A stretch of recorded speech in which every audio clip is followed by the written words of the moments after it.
Up, though? It's Ian Kelly from Crusher Coast, and yes, the hype is real. Today, we brought one of our judges from our Double or Nothing online straw competition. I know him very well, but I'll let him introduce himself. Good sir, if you can. What's good, everybody? It's your boy Renell Baptiste, brother, smooth brother from Lambda Sigma Upsilon Latino Fraternity Incorporated. I pledge Fall 17 from the Unbreakable Adulta chapter. Currently one of the founders of the Hype Bistro team, so that's why Ian said it's a little hype because hype beast, you know what I'm saying? But for me, I was a judge for this year's Double or Nothing across the coast, so it was a dope competition. I was excited throughout the entire show, but it was lit. I enjoyed my time. Mhm. Yeah, and speaking of hype beats, you can, just name up a little bit of stroll credentials for those to know, yes, you are valid out here in these stroll streets. So for me, just in case, just in case I doubt the credibility of myself, I have I would say about 4 or 5 competitions in my undergrad career. I just graduated in May.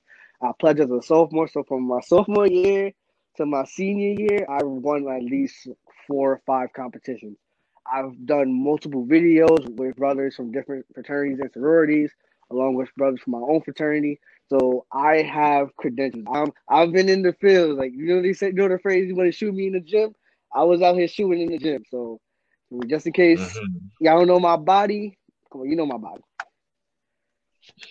Hey man, some people ain't, they're not knowledgeable sometimes. So just want to make sure that you have that lane to be able to say all that. So let's start off with this, man. How did you find out about Crusher Coast, and what about Crusher Coast said, yeah, I need to be part of So once I saw cause all right, so this is like a backstory. I'm gonna take you on a journey. Right? So it? SUNY Let's go. Delhi had a competition in 2018, right? And that's where I met the brothers of New American Confraternity, right? That's LSU. We won, but it was a good competition, but we won. But I got in connection with the brothers from Knox, and we always was just cool. We always like had that all that mutual respect for each other, right? So then the organizers from the first Crush the Coast, they hit me up, was like, "Yo, do y'all want to be a part of this?" And it was summer, we got kind of last minute, so we couldn't do it then. But I tuned in. I was into the whole thing. I was working upstate, like on my Instagram, like, like who won? Who won? Who? I was just excited for it. So, but then when COVID hit, unfortunately, you guys did a solo kind of act for kind of like uplifting the community, like being a not a distraction, but more like a good segue or a good like way not to really think about COVID, think about everything going on in the summer, which really made quarantine fun. So I wanted to judge it, but I couldn't because I already had a brother from LSU in there. And shout out to Manny because he's one of the goats. But I hit up my boy Renegade. I was like, yo, next one I gotta judge. I have to judge. And it was able to finesse it, and he hit it up with the organizers and stuff, and I was able to judge this one. And for me, next one, we got some heat cooking up. But for right now, that's how I learned about CTC, and I was always want to be a judge because Mhm. I never judged the competition before, surprisingly. But I always Mhm. was performing or watching it, but I never judged it. So it was a good experience for me. So let's segue into that immediately then. So what was that process going from performer into judge? And was there anything that using your experience as a performer that you took into being on the other side of the stage?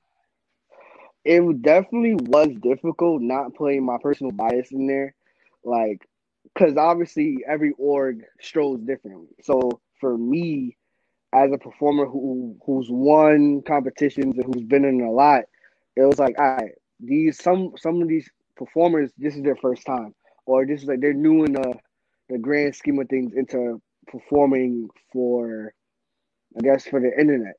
Uh, all the competitions I've been a part of were in front of a live crowd, so hearing the crowd, that's what gets me excited. Hearing the crowd reaction. So taking that into perspective, like everyone's doing a virtual competition, it was different. And now, because I'm the type of person who feeds off the energy of the crowd. And I'm pretty sure in every single competitor, they would have been the same way. But unfortunately, that couldn't happen. So I took that into account and more like I watched it. I swear I watched like every single video at least like 4 or 5 times for every single category because that's how I was able to get. So I was looking for like, energy. Was energy there? Watch it good once. I every single category that category. you guys were judge. Yeah, every single category that we were judging on, I watched it that number of times just so I made sure I was as accurate and had like a fresher sense every single time. Because I watched it once, okay, they did this and that as a fan. But then as a Hmm. judge, that's when I was critical and like being able to assess where they lacked in, where they excelled in, and so on. So it was Hmm. valid. It was valid. So throughout the competition, we had 5 different teams on deck throughout. Of those 5 teams, which one impressed you the most, or if you happen to have more than one, name them off as well. The ones that impressed me the most were TPG because they're relatively because the feisty fox they're relatively new, right? So they weren't really experienced like that, but they were showing why they belong. This is kind of like the coming out party. Like for me now we lit. So when the next time comes around, you're gonna start hearing them more often and often, and they're gonna start winning competition sooner or later because they really brought the fire. Like I knew the Zayas was gonna bring it. I knew Five Nasty was gonna bring it.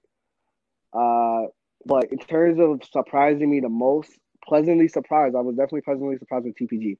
Like, okay, bet. Hmm. Like this is something I can ride that wave before they blow up, and I can remember like I remember I was like this. Like I mean, I was here, but I remember I was like this. So it was a good.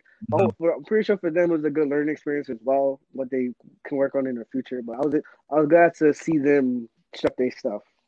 Hmm. Now to transition from the team that impressed you the most, do you what round do you feel like stuck out to you the absolute most throughout this whole competition? Uh, kind of the first round. I would say the first round because more like I didn't know what to expect. I didn't know what kind of vibe each org was gonna go for. So the first round surprised me because I was like, oh, like I want, because I knew I performed with only one of the orgs, which was Financy. So I knew what kind of energy they was gonna bring, what kind of material they was gonna bring, but I didn't know. Like I've seen videos of the Zetas, I've seen videos of LAU, ADO, and TPG, but I never seen it in my face, kind of. So like, being able to see that for the first time, I bet. And then the second round it was more surprising. Like each round was surprising because you never knew what they were gonna do. You didn't know they're gonna hit you with some hype shit, or hit you with some reggae vibe, or hit you with the jersey. Everyone goes crazy with the jersey, so you never know. And having that weapon in your arsenal when you could bust out any kind of stroke whenever you want to, that's that's fire. Hmm. No, and that's something that we were appreciative as well over here because it's like one thing that we were glad for was like not that everybody wasn't just spamming jerseys throughout the whole competition because we've been there before. As I said before, we've competed against each other before. We've been around other competitions before. Jerseys get used a lot, and while it's appreciated, while it's glad, it's good to have seen. Okay, cool. We had the regular vibes pop out for this. We had the slow, we had the slow and soul. We got, we got popped out all of a sudden. We had Taylor Swift, and then I'm not even gonna lie, that stressed us out completely. Like, okay, are we going to get this quick through the flags and all the other type of stuff that IG will do with copyrighted songs? It Yeah. was appreciated. Like when it came to the song selection. Now pivoting from the song selections, let's talk about the styles that everybody had. What what did you feel about the different styles and the different kind of ideologies present within the Mm. competition? Well, I hear that, and again, each org is different, and each org has a different kind of identity. Uh, so for example, Financy, they're all about energy, energy, energy, energy, energy, right?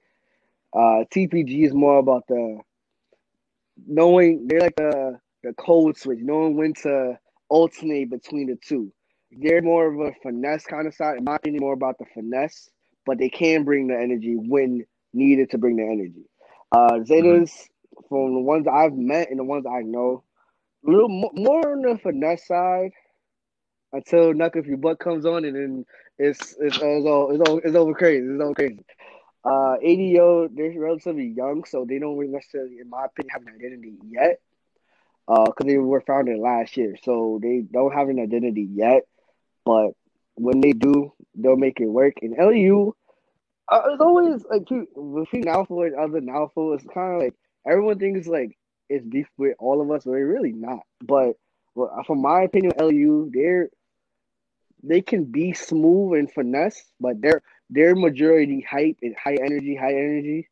But when they get finesse with it, it gets the fans going, it gets the girls going crazy as well.